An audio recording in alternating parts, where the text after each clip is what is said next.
আমরা এখন superstar 12 watt সম্ভবত ওই ফ্যানটার ওয়াট ক্যালকুলেট করবো, যেটা কত ওয়াট খায় আর কি। প্রথমে এতে দিলাম 11.3.40 এম্পিয়ার। দুটো গুণ করলে ওয়াট বের হয়ে যাবে 3940।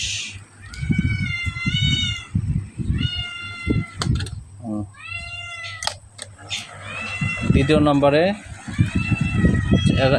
11 ভোল্ট 0.48 এম্পিয়ার।